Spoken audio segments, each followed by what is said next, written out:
वैसे तो भारतवर्ष में अनेक महापुरुषों ने जन्म लिया, मगर कुछ ऐसे योद्धा भी थे जिनका धड़ युद्ध भूमि में लड़ता रहा। मगर इस भारतवर्ष में ऐसे महापुरुष ने जन्म लिया जिसका ना तो एक पैर था और ना ही एक हाथ, फिर भी उसने अपने जीवन में एक भी युद्ध नहीं हारा।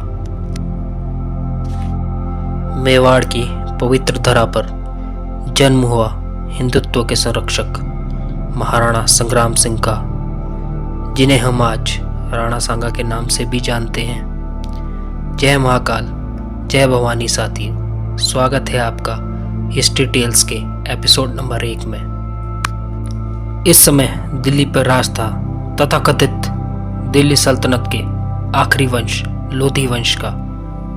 मुस्लिम आक्रांताओं के अत्याचारों से पूरा हिंदुस्तान त्रस्त था। इसी समय मेवाड़ में जन्म लेते हैं हिंदुत्व के संरक्षक महाराणा संग्राम सिंह। महाराणा सांगा के बाल्यकाल के विषय में यह कहा गया है कि उनका बचपन बहुत मुश्किल में बीता। राणा सांगा महाराणा रायमल के 13 पुत्रों में तृतीय स्थान पर आते थे। उनसे ज्येष्ठ 2 और भ्राता थे, पृथ्वीराज और जयमल। इसी समय हमें बहुविवाह प्रथा का दुष्परिणाम देखने को मिलता है। हर रानी अपने पुत्र को मेवाड़ का शासक बनवाना चाहती थी। इसी विषय में एक बार राणा सांगा और दोनों ज्येष्ठ पुत्र अपने काका सूरजमल के साथ भविष्यवक्ता के पास जाते हैं। दोनों ज्येष्ठ पुत्र तुरंत गद्दी पर बैठ जाते हैं, मगर राणा सांगा धरती पर ही अपना आसन ग्रहण करते हैं। राणा सांगा का यह आचरण देखकर भविष्यवक्ता राणा सांगा को मेवाड़ का अगला महाराणा होने की भविष्यवाणी करता है, जिससे दोनों भ्राता रुष्ट होकर सांगा को मारने दौड़ते हैं और अपनी खड़ग के एक ही वार से राणा सांगा की दाहिनी आंख पर प्रहार करते हैं, जिससे उनकी दाहिनी आंख की ज्योति चली जाती है। दोनों भाई राणा सांगा को मारना चाहते थे, परंतु काका सूरजमल बीच बचाव करके राणा सांगा को मेवाड़ से दूर भेज देते हैं।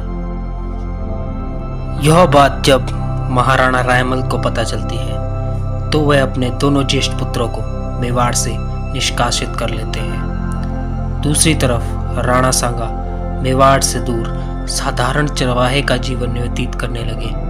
उस समय ठाकुर करमचंद जी ने राणा सांगा को आश्रय दिया।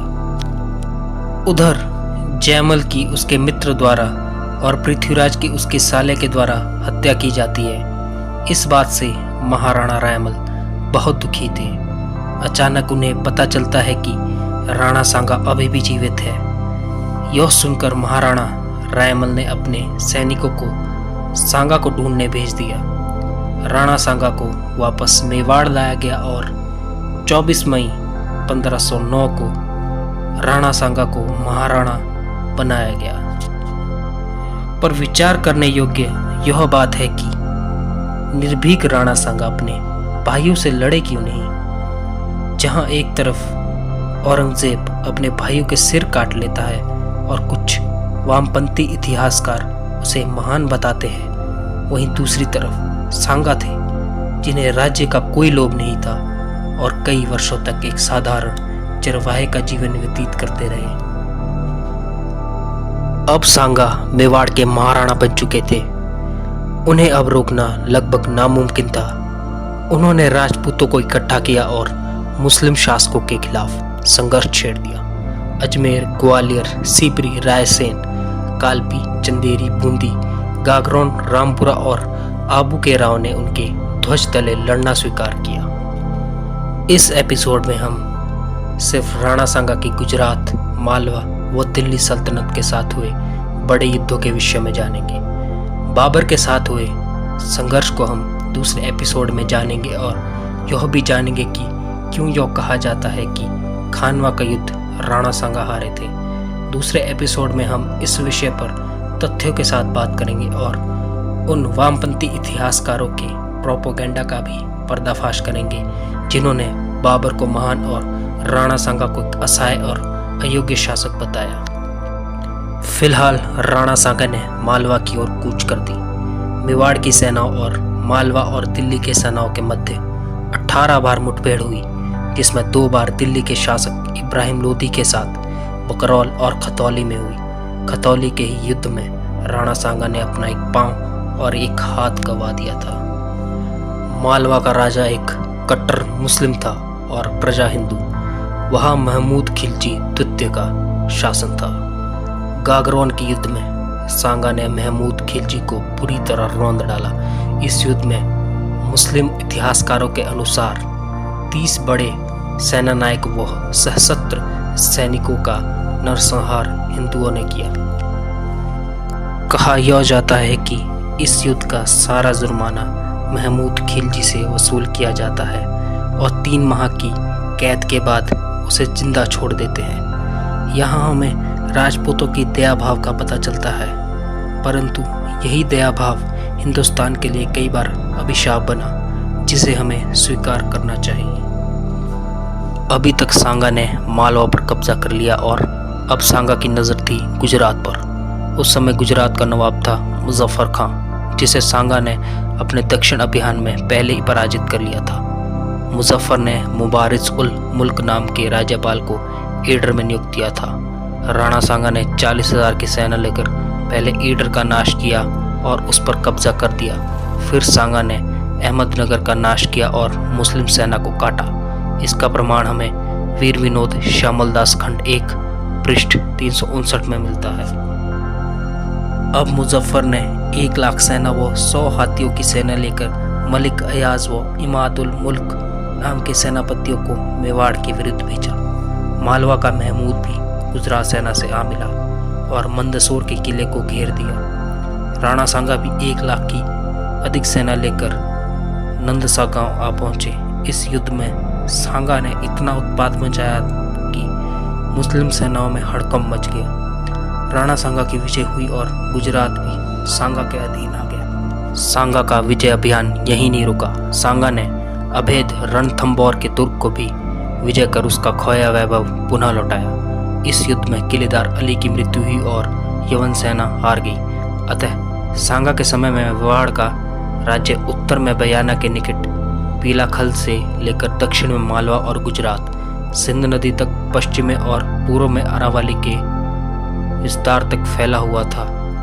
सांगा ने अपनी विजय यात्राओं में 2 बार अफगानिस्तान में स्थित गजनी पर भी विजय पाई थी। उन्होंने नागौर के फिरोज शाह पठान को मारकर नागौर को भी विजय किया था। यह तमाचा उन वामपंथी इतिहासकारों की निष्ठा के ऊपर जिसने सांगा को असहाय राजा बताया और उनके गौरवशाली इतिहास को धूमिल किया। अब हम इस खंड में देखेंगे कि किस तरह राणा सांगा ने तथाकथित दिल्ली सल्तनत का विध्वंस किया। अब गुजरात की विजय के पश्चात सांगा ने रुख किया तथाकथित दिल्ली सल्तनत की ओर, जिसे सांगा ने अपने पैरों तले रौंद डाला था। उस समय दिल्ली पर शासन था इब्राहिम लोधी का।